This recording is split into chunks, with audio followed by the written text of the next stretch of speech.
task of moderating this panel. And galaxy of academicians here, all very well knowledgeable, but still, I'll be just giving you a brief about the session brief, and then we'll start with the Q&A. So, this is in context with digital universities being set up, and Union Budget announced first that yes, digital universities should start, and policymakers making a very quick, I can say, movement to this, and policies have now come out regarding digital universities being rolled out very quickly. The policy being that all institutions with right accreditation scores. So in the first phase it's 3.26 and above, and slowly as we discuss with the policymakers, it's that the scores will soon be reduced to up to 3 and above. Also NIRF ranked institutions more plus 100 to be more than 2 times in the last 3 years could also get. So this is the kind of openness that policymakers have shown that we should make a move towards digital universities. Now we discuss on the pros and cons and challenges, on how what are the key areas why this will open up. So what will be the areas that we look into. So this was the context. I'll ask the questions, and maybe if anyone specifically would like to take up, you can please take that as. So first question being, which are the key avenues that will open up in higher education sector with the opening up of digital universities? Sidharth sir or Sayalee ma'am, anyone?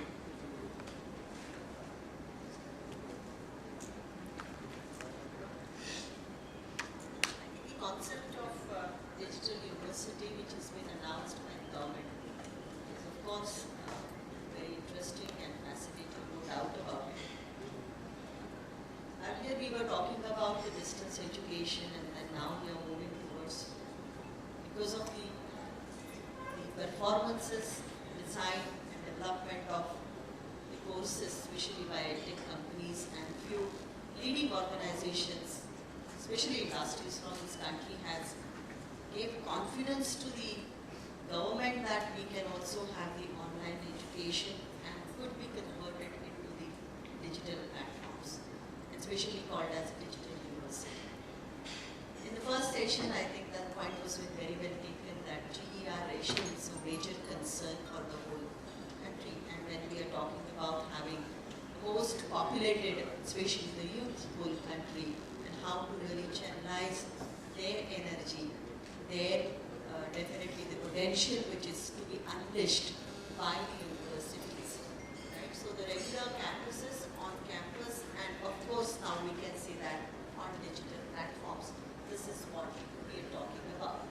So when we talk about digital university and national education policy, and of course union budget, I think there are many opportunities for each of us that how we can contribute into it. The reason is the world has changed, and that is what has been said earlier very nicely, that the most populated the world is Facebook world or Instagram world, and professional world is been called as LinkedIn. Okay? So I think these 3 platforms have changed our perspective towards the education.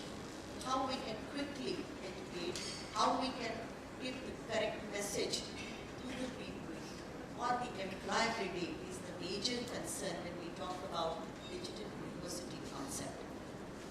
When it be compared or assessed that what national education policy is talking about, academic credit bank, courses, programs, certification programs, and on one side we also have MOOCs via NPTEL. Right? I think the platforms are being created in such a way that no one should be remain deprived from the formal education. Now the question is that yes, we have so much of information, so much of courses, very well designed programs and everything. So where are our takers and how we can reach to them? Right? So if you're talking about increasing the GER, right, and engaging the students in these platforms, so how can we do that? Very well said earlier panel that yes, we have 2 to 3 types of people, those who come for the formal education, right? So we need to really address their challenges and issues context with Bharat or in context with the infrastructure which is available with us. There is a need, there is no doubt about it. The reason is we need to come out of our own boxes of typical education thoughts that this is what we have to work or we have to deliver the education in classrooms, right? Because the complete dimensions, pedagogy and learning process is required to be taken into the context when we are making use of all these facilities. I get fascinated and I really got explored with this education because I still remember, I'm not even, brainwave, yes, brainwave and brainword was in 2000 when I was pursuing my PhD. I'm not able to recollect the name, but I did a lot of certification, right, through that, the platform, which was US based, and then in 2006 or 7 and after 2013, I got attracted with Coursera. This is my real, I'm not spokesperson or promoting Coursera at all, but this is my own experience which I would like to share it with you. So I started looking at their way of working, I'm talking about delivery and developing the student mindset, right? And that helped me a lot, that if I want to become a good trainer or a consultant, then how I can go through these certification programs and help me. But while ensuring that, I think the digital university concept, I'm linking it with that, I'm sure you all will agree with me, that experience which I'm sharing. So I was just going through the kind of syllabus, the kind of assessment which was there, was really apt and it was more enjoyable for me to learn. Right? And I think that's the catch which we have to understand. Being a faculty, I was engaged in learning or doing that certification. Right? So I think 3 types of people. One, a fresh graduate, typically which is there in India, who goes for the typical education process, 10th, 12th, graduation, and then post-graduation. If goes in the academics like us, then pursue PhD, right? Quote unquote, for all the aspirations which he has or the norms which are been set by the authorities. So when you look at it, so this group is something different which expects a delivery mechanism or learning or graduation process in a different perspective. The second one is the one who have done their graduation, joined companies or organization, and now they would like to really update themselves and to be with the industry expectations. So they want to come back to the education system. And then we started talking about in our regular universities that we can have programs in the evenings or part-time programs for the diploma or evening programs. And then the third one, which is very important, that they are working, they would like to continue with the industry or the organization and would like to perform better, would like to reach to the next level, and their expectations are totally different. So now when I look at these 3 different customers which are coming to the campuses or for the graduation, their needs, their aspirations, and of course the capacity to pay for that, the product is very, very important and it's required to be taken into the consideration, right? So by coming back to this, and then now let us talk about what NEP is expecting all of us and how can we really use or go on digital university concept. I think one side we're talking about increasing employability, increasing GR, of course the basic, the fundamental, the need which we have identified is the GR for this country. Second, I'm talking about the academic credit bank, which they are talking about. Third one is we are saying that how we can give them the multidisciplinary, interdisciplinary education, right? Now, while doing all those things, it's very difficult for all of us to, this is my perception and this is what my analysis or study which I'm sharing it with all of you. It is very difficult for all of us to deliver it as an academician or as an administrator or working at the helm of affairs, right? So we need the ecosystem, we need the partners, we need the collaborators who can help us to give that what we are aiming at. And therefore, I think the concept, the blended mode, hybrid mode, on-campus, digital classrooms, all these are the ways which we have to really ensure. But at the same time, we need to ask 2 important questions, that who is my taker and who is giving that education or imparting the education. So I'm talking about the concept, again, the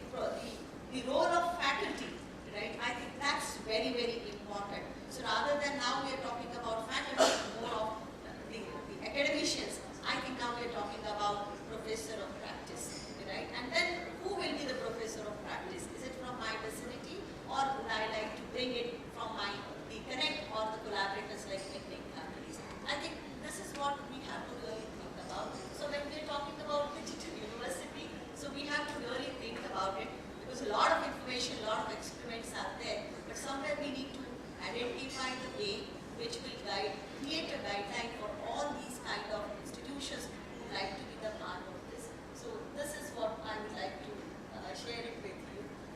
Thank you, ma'am. Thanks for the opening remarks. And sir, now to Salunkhe sir.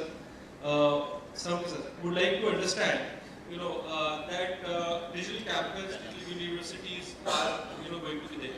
How do you feel the quality of education would be impacted? So, would we move towards a world-class education through this? And your views on that. See, whatever problems world is facing today, they are so complex, so we have to think differently. And I think I could read one article in which they say, for our brain we have two lobes. One is left lobe, another is right lobe. And in general, whatever education system right now we have, and everybody thinks through the left lobe. Now, we would like to create, if you would like to really solve the problems of the today, then we have to create a student, those who will think differently through right lobe. And it's a very difficult job. And to have the quality education, see, Prime Minister, when he declared about new education policy, he has given only small statement. The present system teach what to think. But in his statement, he said, we have to tell the student the ways of thinking, different ways of thinking. And this is a simple statement, but it's very difficult to implement. So quality is a statement where it's very difficult unless we train the teachers. And teacher training is very important component. See, now you are talking about digital. See, I don't know, I am surprised with SPPU, and we are facing also the same problems. Now, when we conduct the exams, last 2 years we have conducted that multiple choice exams. Now the students are not ready to write. They are saying always we should give only multiple choice of exams. I don't know what will going to happen with digital university. I don't know. Means really they are saying no, nothing. And they are putting so much pressure with various organizations to have, because you are taught digitally, online, you should put the only online exam, no offline exam. And such like the problems are complex. See, we can't test everything with multiple choice questions. It's very simple. There are so many things, the creative thinking, innovation, and all these things, how we are going to do. And everywhere, if you would like to say, see, and regulators are also, I don't know, we are talking about the quality. Definitely, in first phase, the regulators say we don't have to interact with the tech companies. And now they are coming, they have changed their policy, and now they are coming up. No, you can go ahead and you can have. We don't know, really education community is so confused. But anyway, we are interested to have change and the quality. See, right now we are more focusing on the course outcome, the program outcome. They should be more specific, and whether we are going to have attended that particular things. Nobody is calculating the attainments, whether we have achieved the goals what we have decided. And that there is this particular technique, unless we train our teachers to the new trends. See, you can talk anything, the skills, but how we are going to evaluate the skills? And nobody see, the sectors councils are there and they are giving something. They are telling us, but it's very difficult to evaluate the skills acquired by the student. So, the entire system, when we would like to change, then we have to think differently. All the academic community should come together, and that's why I congratulate Chandan to bringing academic community together, and tech companies and education, they should come together and the blended will be the best way. That is my, I am old, I'm an elder guy, so I can't immediately accept the idea of digital.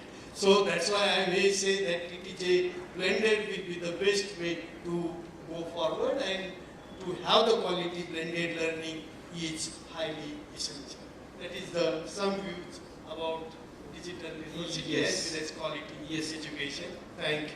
So, ma'am, before I go to my next question, I would like to congratulate all the educators in this room and all across the world, that they had a major shift, that they had to go through from a pen and paper to a digitalized teaching, and go through those online tools and still understand the pulse of.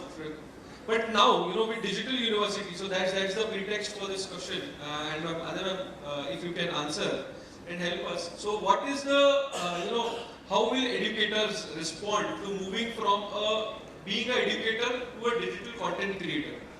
And how do you see that happening? Because that will be again a very key. Because if we rightly understand, sir had pointed out that EdTech companies should not participate.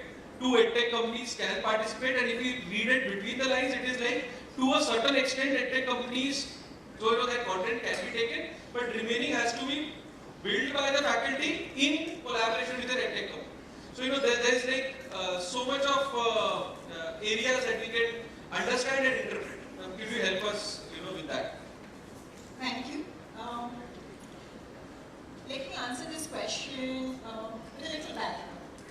So when we are talking about digital universities, let me look at digital universities from 3 or 4 perspectives. And the first one is accessibility. And slowly, gradually, let me come to the question. So when we are talking about accessibility, I don't see a problem.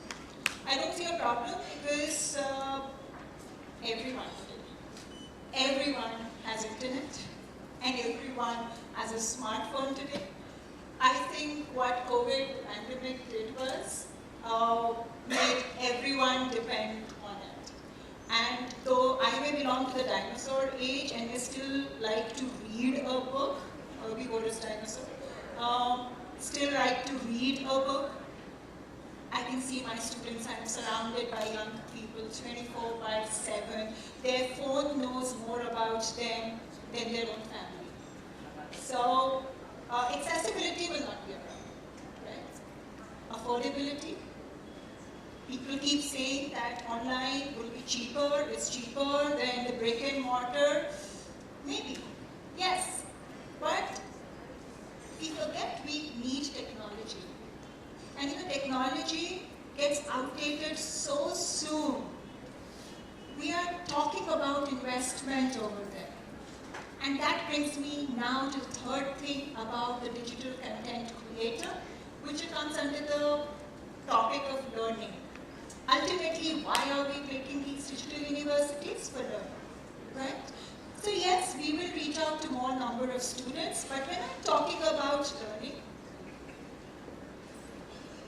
what does the teacher do in a physical class? It's not just talking about the topic.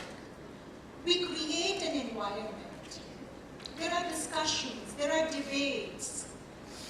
You try to involve every student, because let's also face it, not all of us are motivated ourselves. We need external motivation. And that's what the teacher does in a physical classroom. Do you want that teacher to do the same thing in the digital world? Can the teacher do it? And that brings me to the question, आप क्यों चाहते हैं the teacher to become a digital content creator? Please, let's go to an operation theater. In an operation theater, there is a surgeon, there is a other person who gives anesthesia, there are nurses, there are paramedics, there are people who are specialized in their job. Yes, hats off to that teacher who in the last 2 years suddenly one day woke up and went from offline to online. Hats off to them. It wasn't easy. They did it. But now, when we are talking about digital universities, we must focus on quality. If you want quality, let's go to the experts. And therefore, yes, content is the faculty's business, there's no doubt about it. The way they know about content, the way they know about how to connect with the students, the way they know how to reach out to every student and create that environment, that can never be taken away from the faculty. But I think this is where technological expert has to step in and try to create that environment online also. Can we, because physical presence, I mean this physical one-to-one interaction, as long as human beings are there on this earth, I'm sorry to say, but we all want that one-to-one interaction. Sir, otherwise this conference would have been online. This is a physical presence because that's what we want, and can we transfer that? I'm not saying it cannot be done. Can we create that environment online? Which brings me to capacity building. Are we training our faculty and staff for the next era? Are we training them to understand how to use technology? Are we collaborating with the right people who will help us understand technology and transfer the human needs in a more digital environment? So yes, to your question, that can the faculty become the digital content creator? Yes, anything is possible. But do you want him or her to? And if you want him or her to, then should we look at collaborations? Should we involve more experts? Because if we are talking about, the pandemic is over. I mean, I hope so. If we have to move forward, we are talking about quality. And if you are talking about quality, let's make our people expert. And if you have to make them expert, let's talk about capacity building. Yeah. Thank you. So, sir, to you, basically would like to understand, one area that, so, it's been that through a NEP route, that, digital universities will be 100% at par with, what are the current existing setup of, traditional universities, I would say. Not that in traditional education, but yes, the traditional mode of setup. So, sir, what are your, comments on? So, should, because earlier it used to be, so we used to identify kids saying, you have done a course through distance learning. So, somehow, somewhere there was a different response that was seen to. You've done your MBA. Sir, MBA through distance learning was something, that explicitly used to be mentioned or was expected to be mentioned. Now it is that, everything will be at par. So I have done a classroom teaching and, I have learned through classroom and I have learned through a digital environment. So, what do you feel? Will it be, what your, comments on that? Thank you very much. Say, let me take back to some background for this. Say, there are three types of thought leaders who are now available on the stage. A very senior person, a different thought as far as digitalization is concerned. Now, NAP, how it is connected. Myself, like a moderate person, digitalization as well as physical, both I can go with this. And our colleagues, Sayalee madam is there, a little bit younger. She's having some, young students' thought. Different thoughts are there. So if you go back for even 20 years and if you see the world education, let us come out of India. What is going on in USA? What is going on in European country? How the education system was there in Japan, Germany, in this area. So from last 20 years, there are few universities, now many universities in USA, Europe. There are digital universities. In 2018-19, I visited USA, 3-4 universities. I was there for 21 days. And my talk was arranged in South Carolina University and Texas University. And when I went to class. It was a very small class and only 7 people were sitting in front of me. They were 7 Vice-Chancellors. As an Indian, we would like to have a lot of crowd in front, and then we can give good speech. And I spoke with my senior person from Carolina. Small class, only 7 people. I talked like this. He said that these are Vice-Chancellors, so 3,500 students joined for your class. It's a digital, and our university is 100% digital. Now, as far as the digital university is concerned, the government has taken a right track, because when the young generation, they are now computer savvy. As in the first session also, somebody talked about smartphone, and students are only familiar with this. And when the young generation is thinking something differently. Sir talked about, because in last 2 years we have observed that because of the MCQ question, and student, they would like to go for MCQ question. SPQ 96% student, they say that in last 6 months before, they would like to have online examination. The reason was different. Why student on online? The student capacity is 35% getting 95% mark through online, because there was no proper control. The student used to copy through Google. And therefore, there are many students, they would like to go for that particular model. But in world, in digital universities, there are not only MCQ questions, like our paper, they have to write down on the computer, there will be automatic assessment, and they have to go through it. Digital university definitely will play a very important role in future, because we have to compete the world. What is going on in the world? Digitalization came because of pandemic, particularly as India is concerned. We come to know suddenly our all teacher, within a fraction time, they converted their teaching into online mode. Suddenly. There was no training, nothing. Suddenly. And when this situation, or say this pandemic situation, or in future what will happen, we don't know time to time. And therefore there is a necessity that we have to convert our university into a digital mode. At this stage, maybe another 10 years, we have to go with a digital mode.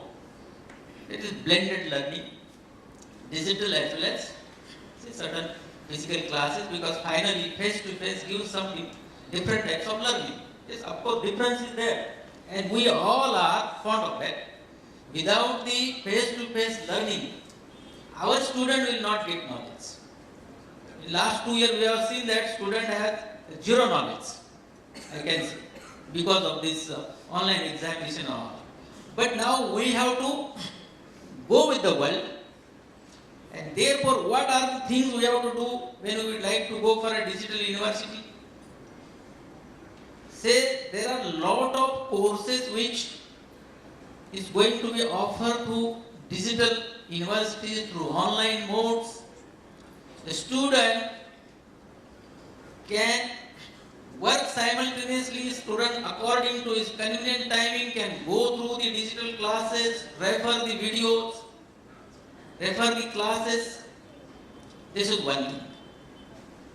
And therefore, in another, say, by 2025, certain research says that in India, around 86 million people who would like to train in digital skill.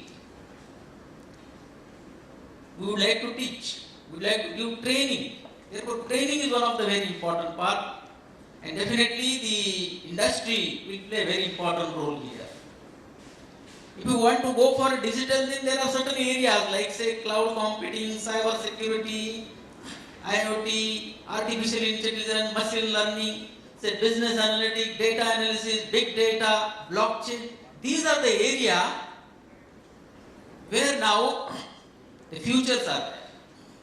And who will help? Industry partner is required for many colleges, many industries. They have to develop a lot of softwares. maybe ERP and various others, CRM and student-centric certain software which is required for financial planning, which is required for say data planning and so many things. Now these are the very, very important area. But with this, what will be the benefit because of the digital universities? Now I am observing last some days. Now there is no necessity that we have to call a very high-level expert, a good researcher from Harvard to Pune, to spend a lot of time, money. Now it is a cost-effective when I would like to, conduct some international conference on certain area. Yes, people can join through online mode. Time, definitely it will be saved. Lot of money will be saved. Previously, when we would like to organize, we have to call all these people, 2-3 days, their timing wastage, lot of money, and finally when they are coming to the conferences, around 40 to 45 minutes only they talk. For 40 to 45 minutes, see the hard work invest. Now it is possible that for digital university, for our students, we can get a very high-level expert from any part of the world. Even the universities and the colleges, they will check the list of the faculties, list of the people who have published very high level of research in a reputed journal. They can take the data, they can call these people for lectures, they can pay through online, whatever it may be. This is one part, which is very, very important. Number one, we have to give the training to our faculty. We have to go with the NAP because NAP, this National Education Policy 2020, has brought all these things together, and therefore government has taken step for the digital university. Already one digital university is established in Kerala. It's already there, working. And the students are enjoying because students get knowledge as well as they are working in the industry. Simultaneously, they get lot of experiences, experiential learning, which they get. This is the benefit they are getting now.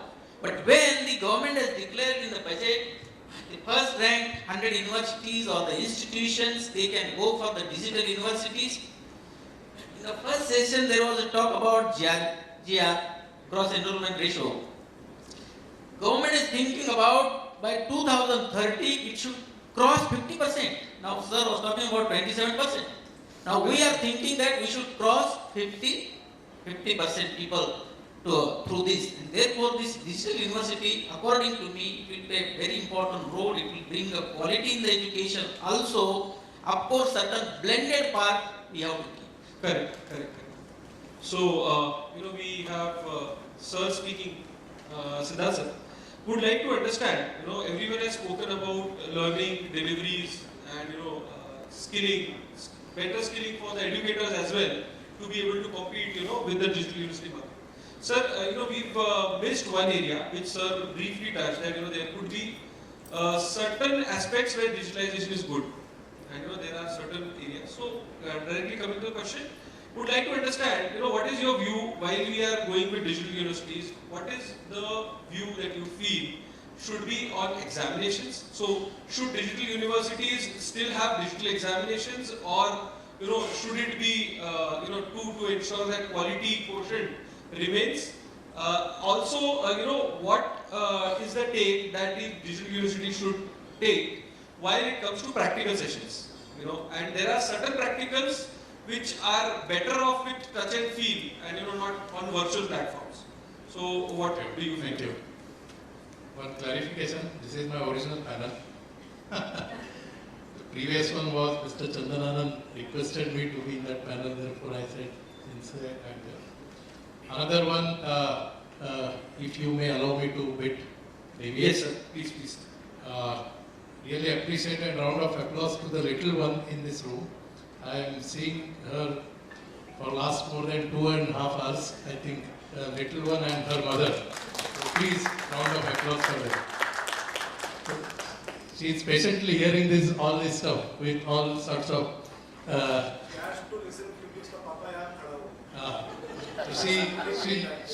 You should be proud of your papa. Because your papa got all of these guys together. Yeah. So just a request I would like to interrupt. The session is getting quite delayed. I'm so sorry for it. I'm also too much So if you can wind up in 5 minutes more. And then if audience allow me for 7 minutes industry presentation, kindly bear with me because we have to jointly manage the time. 7 minute industry presentation, then we break for a lunch. Can we have that lunch only for half an hour? So that we can at least try to manage the time instead of making 45 minutes lunch. I want to make 30 minutes lunch, and after this 5 minutes, just 7 minutes industry presentation. Please bear, it's a request. Can we have 7 minute industry presentation? Only after your permission I will go ahead with this. Thank you so much. You could get good time to intervene, right? Yeah, just quickly in 5 minutes. Point number 1, I will start from the second question in terms of this. Point number 1, when we talk about digital university, also it is important in the digitalization is the learner and his own morality and his own responsibility in the process of learning. And very importantly about the hard science and soft science, if you have to learn physics, engineering, then one has to ask question whether we will be in a position to provide justice to the student who is investing her time, energy, money. And please remember, undergraduate education doesn't come across again, because even though we say we are lifelong learners, that age is not on your side. Correct? Therefore, that's the question we have to ask and reflect on it. Maybe on the soft side of the social science, humanities, one can say what kind of interactions or digital interactions can be done. Secondly, are we building that kind of responsible learner? And is it there in that? And we see many examples that are there with the foreign universities. Please remember, we are the country where massification of education has taken place. Massification means everybody, all of us know for engineering, you apply and you get admission. So engineering has no more a professional education in the sense the Western world has demarcated it in terms of merit, in terms of price point. Now, are our learners that responsible and have that morality that they learn without any monitoring? Correct? So that is also a question. And I will, because there are only 5 minutes, the third point I will put across about the exams.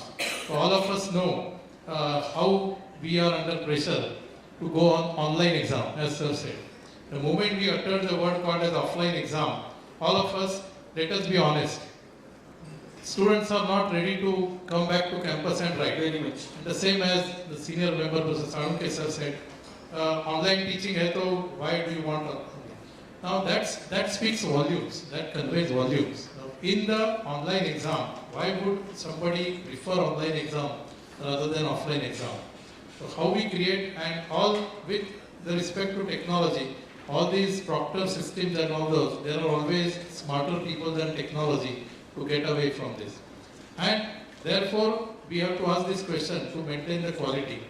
And the last part is, the fourth point is, we are in a technology revolution. Whether we like it or not, we have to embrace it. Digitalization is way of life in industry 4.0, education 4.0. We have to embrace it. But the only point is how responsibly, cautiously we embrace it in the interest of the students' learning outcomes that need to be achieved. That is the most important part, because we don't want to create paper degrees. We want to create minds that will add to our society. Thank you so much. Thank you, sir. So, I'm sorry, since our session was 1 hour late, I can take 1 minute.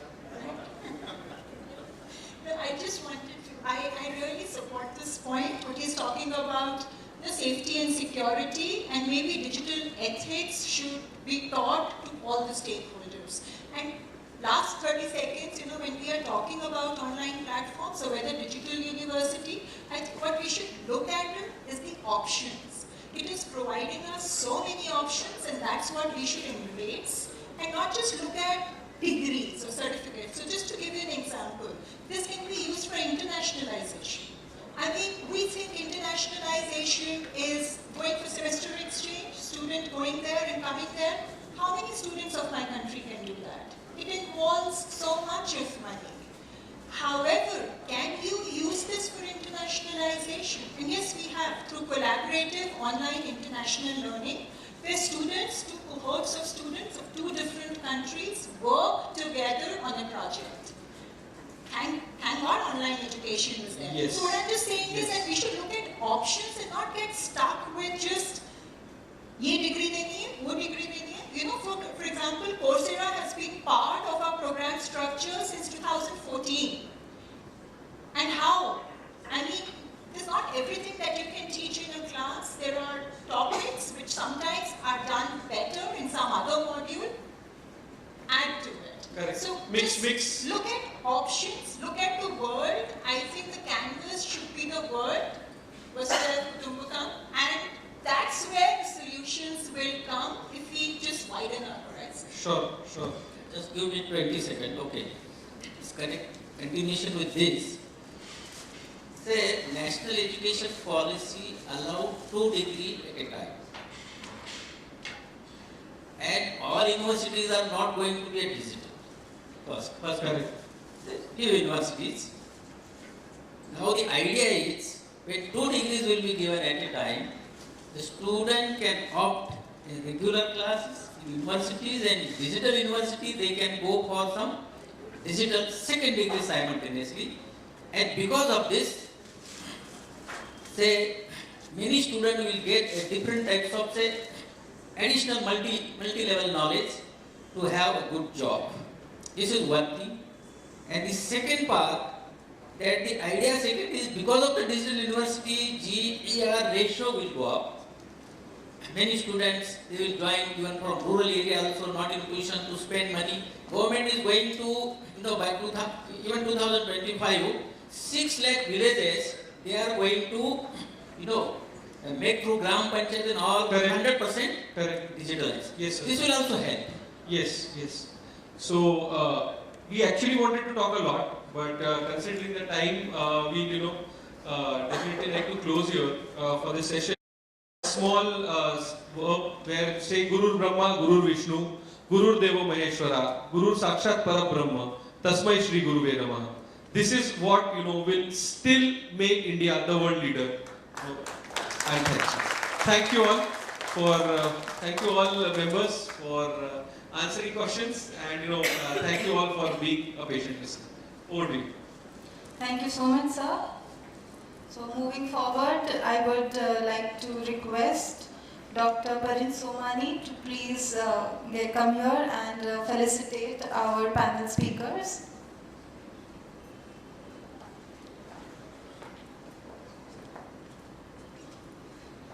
Professor Dr. M.M. Salunkhe.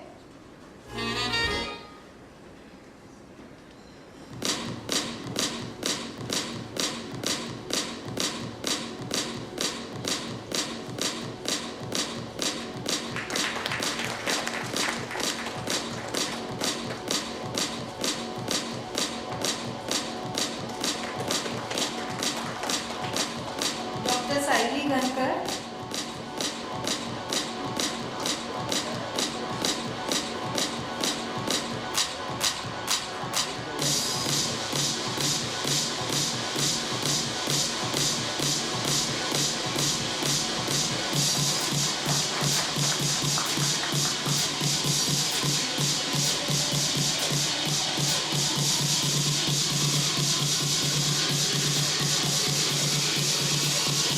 Dr. Eknath Khedkar.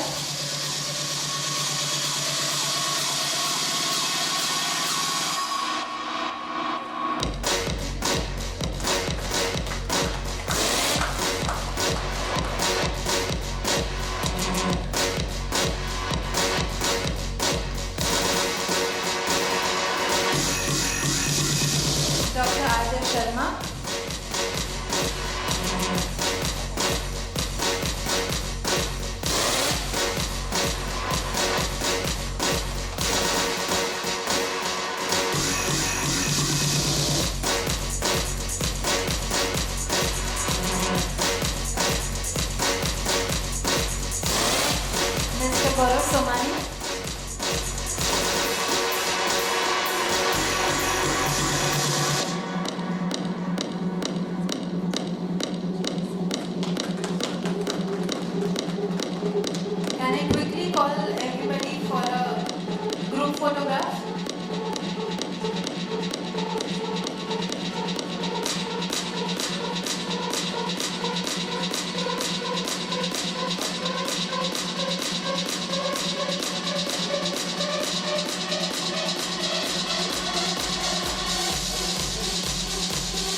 everybody.